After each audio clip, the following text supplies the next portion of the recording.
Hey Capricorn, welcome to April 2019. Okay, so cards already popped out. Four of Pentacles. You guys are hoarding your power. So, firstly, I'm curious, as a Capricorn, what does power mean to you? Comment below. Is it security? Is it financial security? Is it respect? Is it fear? You know, my husband just the other day said that he thinks power is fear. He's a Scorpio. I think power is intellectual. I definitely think that there's spiritual power. Think about the Pope. He's got spiritual power. He's got power because he's so spiritual, right? We have sexual power, you know. Crazy. I was just telling the story the other day about how, you know, this I'm in a room full of men and this beautiful woman walks in, like she was just to the nines, just stunning. Even I was like, what? Anyways, so she walks in and the room got silent. The room got completely silent. Everybody was staring at her. And I was just sitting there thinking, I was like, I bet you she could ask for absolutely anything from any of these men here. And if they had it, they would give it to her. That's power. That's sexual power. That is sexual power right there. And that's nothing to be messed with, right? So what does power mean to you guys? And how are you flowing it out? Because it's being hoarded right now. It's being hoarded. Okay. So for instance, if it is sexual power, or no, let's just say if it is financial power, are you giving to charity? Are you giving to those less fortunate? Are you, supporting a parent or a child in a positive way? Are you only paying for products and services that you find are ethically sustainable and morally in line with your values? How are you hoarding your power, and how are you also flowing it out? Because that's very important this month. This month, it's all about figuring out what makes you powerful and how can you get more of it? How can you feel more empowered? Okay, April 2019 for the Capricorn. Thank you. Okay, let's see what's going on. Thank you, thank you, thank you. Okay, so a lot of changes, Okay, so this April 2019 is about your family's financial security, your family's power. Okay, so maybe let's just say, for sake of argument, because you guys are Capricorn, I'm going to generalize that power is financial power, financial freedom. Okay, that's my generalization. So when it comes to April 2019, you're trying to figure out how to infuse what you find powerful into your family unit. How can, it's financial power. How can your entire family be financially secure? How can your entire family have the power that you feel is important for them to thrive, and especially for them to flourish? Like I'm seeing like a big cigar, you know what I mean? A cigar smokes for time. Like you almost don't you have to put out a cigar? I feel like it like will continue to smolder and smoke even in the ashtray when it's like down to the butt, right? So when it comes to your family's financial security, I'm thinking of a cigar. You want something that's going to smoke and smolder for a long, long time, but be a lot more healthy and more nurturing and nourishing than a cigar, okay? The obstacle and the aid when it comes to your family's security, especially financial security, ironically enough, is this water sign, this young water sign. They're the obstacle and the aid, okay? This young water sign, which is Cancer, Scorpio, Pisces, is the obstacle to your family's financial success, because this water sign is going to be a little bit pessimistic, right? A little bit worried. That's what the water signs do. They worry, especially if you have the Cancer energy. They worry a lot. So they worry about their sense of security, their sense of grounding, their sense of safety, as you will, because water signs are so emotional, so sensitive that it can translate into worry if they're not outletting it properly. So this water sign is the obstacle when it comes to your family's security, because their worries are being manifested into more worries. But they're also the aid because they're so intuitive and sensitive to your energy that they can help you when it comes to you getting to your family to that place of security that you want them to be at. So this young water sign, Cancer, Scorpio, Pisces, is the obstacle and the aid to your family's financial and power security, okay? And this is based on having more fun, enjoying yourself, socializing. So that's another aspect that you want to infuse into your family's life. Are they having fun? Are they enjoying themselves? Are they emotionally happy? Are they happy, period? Yes, it's all fine and dandy when it comes to, you know, the tangible aspect. There's a roof over their head, there's food on the table, and there's clothes on their back. But are they having fun? Are they happy? Are they enjoying life?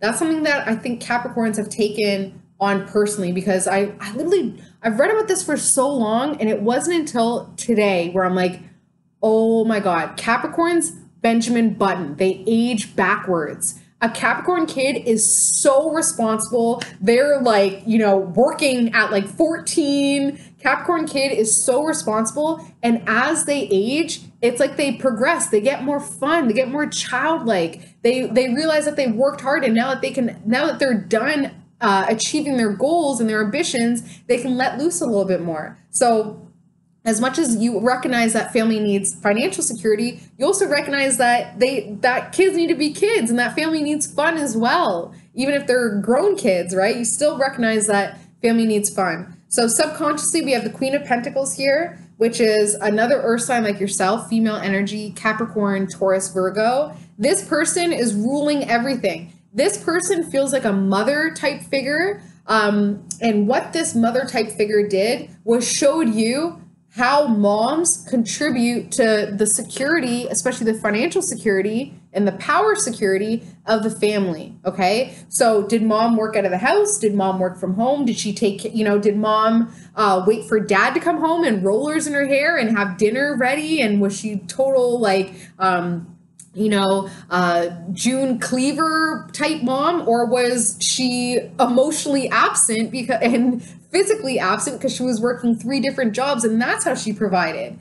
Get clear about how your mom connected to your family's sense of security, and then you'll understand why you're doing what you're doing and why you feel like a hamster caught in a wheel, okay? Because literally, I was just telling this in another video that I'm going to post for everybody who sees the number 11, who's karmically linked to the number 11. I did a reading on it, and it was saying, I did it with a numerologist, and it was saying that there is a psychic in Australia, Sarah Yip. She's incredible. She was saying that your money is directly related to your relationship with your mom. So she had a client ask, how can I just be rich? I just want to be rich.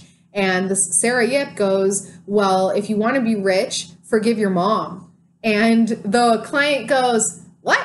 Have you met my mother? And Sarah Yip's just like, okay, you know what I mean? Or not. So really forgiving. It's one thing to understand, okay, I get why my mom was working 2 jobs. I get it. But do I forgive her for that? And how is that showing up in my life? I'll give you an example just because it's my channel, if you guys didn't know. So I'm going to talk about myself, just to let you guys know. My mom constantly on the computer. She worked out of the house. You know, she had me at 18. She had my brother at 16. Working like 2 different jobs, but then finally got in with the government, and has a great job now, but always on the computer, facing the computer. She's also an entrepreneur.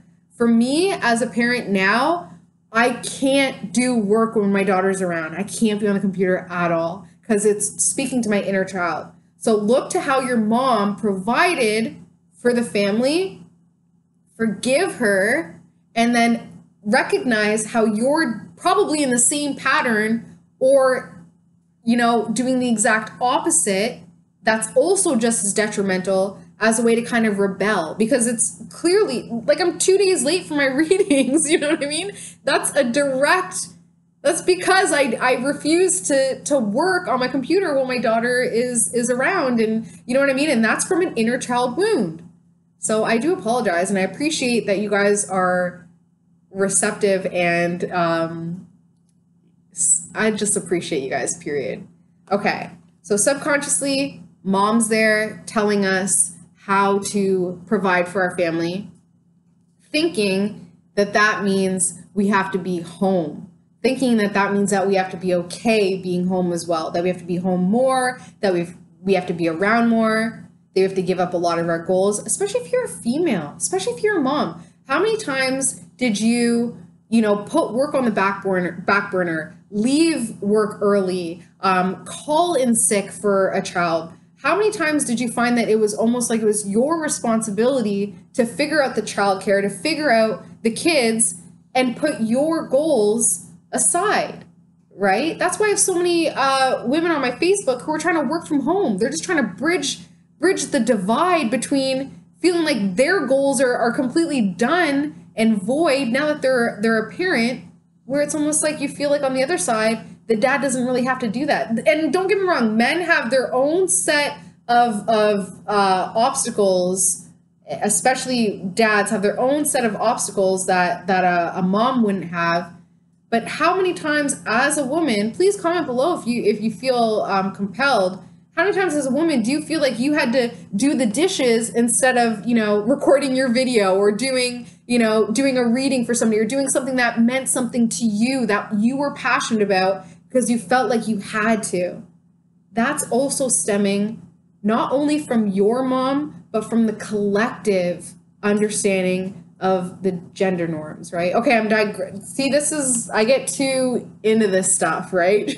So I'm just saying, thinking you got to be more present at home, thinking that you kind of need to retreat back, that you need to kind of like maybe settle on your goals and ambitions to make sure that the family is secure, which is just, I personally think, not how you go about doing it. Because as much as my mom was working so much and I felt like she wasn't there for me, I have a lot because of her sacrifices. And for me, I think the only reason I'm not in the rat race and I'm doing my own thing is because of what my mom did, because she showed me that women can be entrepreneurs, So as much as it feels like you need to kind of put your goals on the back burner, you actually do your kids more of a disservice by saying don't have goals, especially your little girls. Show them that it's important to find a balance, including getting daddy to do the dishes sometimes, or to cook, Okay. This is where you guys are at right now. Shining star, and you're going to get a lot of hate. You're going to get a lot of haters. You're going to get a lot of people telling you to slow down. You're going to get a lot of people telling you what you should and should not be doing. Because when you shine so brightly, it makes the other stars feel diminished. So they're going to try and be like, hey, dim your light so that I can shine as well, right? And that's perfectly fine. That's perfectly fine. However, if you're diminishing your light to make other people feel more comfortable, you're just going to end up deflating, right? You're going to completely end up deflating. What you should be doing is shine as bright as you possibly can while maintaining your self-care. And then that will just prompt other people to shine just as brightly. So don't shine to outshine, shine to create the light for other people to shine as well, so that they don't have to look through the darkness. Be that beacon, be that lighthouse, so other people don't have to feel like they're navigating. Okay, especially this Aries season. Okay, family and friends. Putting a lot of power out in the family and friends realm. So not only is it just your immediate family that you want the financial security for and you want that power security for, it's even getting into the extended family. And that's where you're going to feel very, very overwhelmed, because it's almost, when you start to look at the extended family, is grandma happy? Is the cousin happy? It starts to become a lot. Okay, so just be cognizant of where you're putting your power, especially your financial power, or whatever, especially the power that you identified is important to you. Make sure that you are being more, like, flow it out, but make sure it's going in the proper avenues and the proper directions that are going to give you the best return on investment. And that sounds super selfish, but it's just survival. I don't want to be throwing money, and I'm not going to go and throw money into a hole in the ground. And that's literally what you do when you throw power, the power that what power means to you, your power, when you funnel it into a family member that you're not even going to see, or you're not going to benefit from the power you're giving them, then it's just not going to give you the outcome that you want. But totally do what you feel is in alignment with the person that you want to be. I'm just saying that if you're funneling it in a direction that isn't going to be a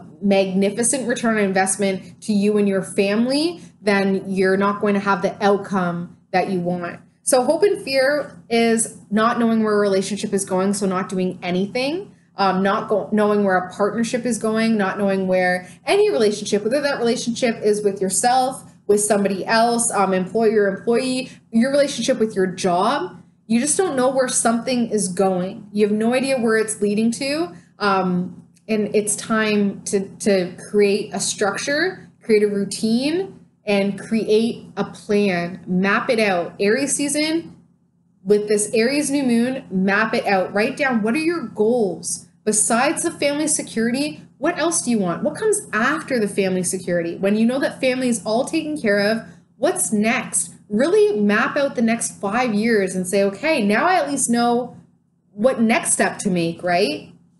So the outcome, Capricorn, for April 2019 is you're going to keep thinking that you need to do this rest at home, that you kind of have to retreat and pull back into hermit mode. And this is also the April energy of 2019 is the 7, universal 7 in numerology. So it's all about inner analysis and kind of that isolation and alone time. What that does is it's going to start making you think about this Queen of Swords person, this Libra, Aquarius, or Gemini, and you admire them. You look up to them because they are focused, they are directed, they have a direction. And although they have, like, look at the sky, it's completely clear. There's just one bird, one lone bird, one hawk probably, because you don't really see birds alone unless it is like a magnificent creature like that. One lone bird in a clear sky. This person is just focused. They're like a hawk when it comes to their vision. And you're going to really admire that. And what that's going to do is you're going to start to emulate them. And with that emulation, you're going to manifest those same qualities, because you can't recognize qualities of other people unless you have it yourself. So there's something about this Queen of Swords, Libra, Aquarius, Gemini, female energy that you yourself have possessed, but that you haven't embraced. Just acknowledging it in this other person will bring it to the forefront. And once you bring it to the forefront, you're going to use it like a tool. You're like, okay, Queen of Swords, my Libra friend, is so driven, so ambitious, so focused. I'm a Capricorn. I'm totally driven and ambitious and focused. You recognize it, you bring it to your awareness, and then you own it. And then everything you do is because you're driven, motivated, and focused, and you're able to manifest positive changes in your life because you've harnessed that new character trait that's just been lying dormant, waiting for you to recognize it in the Queen of Swords to bring it to light. Okay, love you, Capricorn, so much. I hope you have an amazing April 2019. As always, please comment, like, subscribe, share. If you want a personalized reading, my details are below. I use astrology and numerology in all my readings. I'm really looking forward to talking to you guys this month, and I will see you May 2019. Bye, Capricorn.